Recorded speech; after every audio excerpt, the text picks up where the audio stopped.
پاکستان تحریک انصاف کے پریزیڈنٹ خیبر پختونخوا جنید اکبر صاحب موجود ہیں. سر یہ بتائیں کہ آپ اس وقت آپ پارلیمنٹ ہاؤس میں موجود ہیں, کل بھی ملاقاتیں وغیرہ نہیں ہونے دی گئی, کیا وجہ ہے کہ کیوں اتنی پولیٹیکل وکٹمائزیشن ہو رہی ہے؟ اصل میں ان لوگوں کی یہ غلط فہمی کہ خان کی طرف سے اگر پیغام نہیں آئے گا تو اس میں پارٹی مشکل میں ہوگی, لیکن اس کی بھول ہے.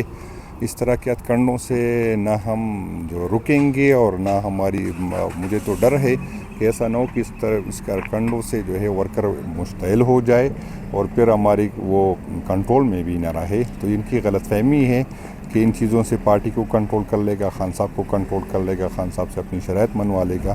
تو اس کی کوئی بات نہیں ہوگی. انشاءاللہ تعالی خان صاحب بھی ڈٹے رہے اور انشاءاللہ ہم بھی ڈٹے رہے. لیجنڈ ہوٹل میں جو ہے وہ دوسرے دن کی تقریب نہیں کرنے دی گئی, کیا وجہ ہے, کیوں نہیں کرنے دی؟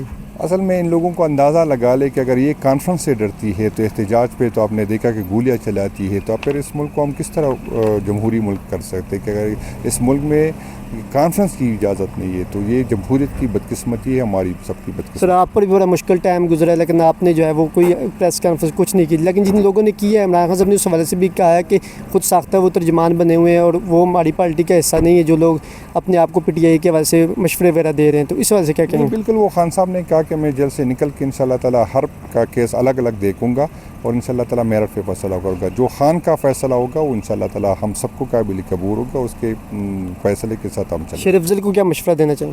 شیر افضل صاحب کو میں یہی مشورہ دوں گا کہ جتنی کم میڈیا کے سامنے جائے, کیونکہ جب ہی وہ جاتا ہے تو کوئی نیا جو ہے پنڈورا بس کھولتا ہے. تو میری یہی ریکویسٹ ہوگی کہ کم سے کم جایا کریں. تھینک یو سر, بہت شکریہ. آج کے کیسز کے حوالے سے دیکھیں, آج 3 مقدمے تھے, ایک 9 مئی کے حوالے سے, ایک 8 فروری کے حوالے سے, اور ایک جو ملک میں اغواکاری کا ایک ماحول ہے, لوگوں کو کس طرح ہراساں کیا جا رہا ہے, کس طرح جو دفعہ 144 ہے ضابطہ فوجداری کو, اس کو استعمال کیا جا رہا ہے تمام بنیادی حقوق کو سلب کرنے کے لیے.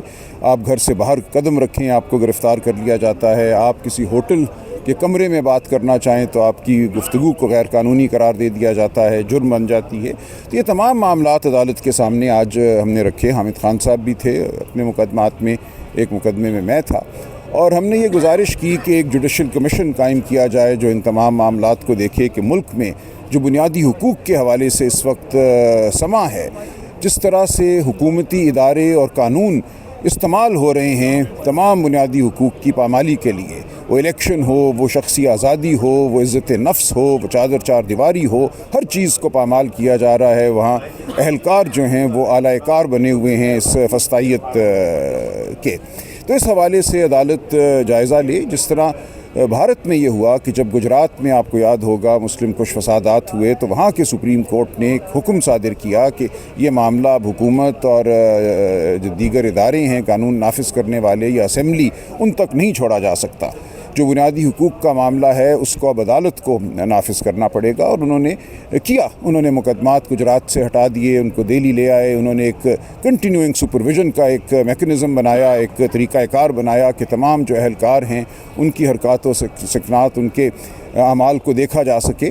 تو یہ ہے ہمارا تقاضا کہ اگر اس ملک میں بنیادی حقوق نے قائم رہنا ہے, کوئی شائبہ بھی قائم رہنا ہے بنیادی حقوق کا, تو عدالت کو مداخلت کرنا پڑے گی. یہ کہہ دینا کہ یہ پارلیمان کرے ناکافی ہے. سر کل اعلامیہ بھی اپوزیشن کے جاری ہوا, لیکن حکومت نے آپ کو اجازت نہیں دی حال میں اندر جو یہ بات بھی ہوئی ان کے سامنے رکھا کہ ایک ہوٹل میں بند کمرے میں گفتگو کو بھی جرم بنا دیا گیا ہے. تو یہ ہے وہ صورتحال جس سے ہم دوچار ہیں.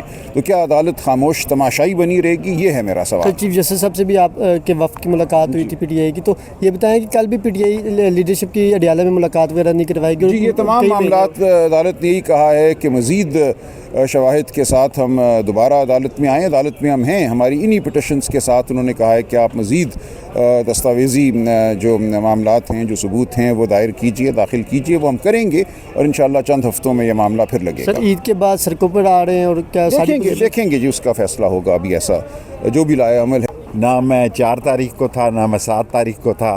سو اس لیے جب کیس کی سماعت شروع ہوگی تو میرے پاسپورٹ میں تو مہریں لگی ہوئی ہیں امیگریشن کی, لیکن جو بھی فیصلہ عدلیہ کرے گی وہ قابل قبول ہے, سر تسلیم خم. پولیٹیکل وکٹمائزیشن کب ختم ہوگا؟ کوئی نہ کوئی وزارت مل جاتی.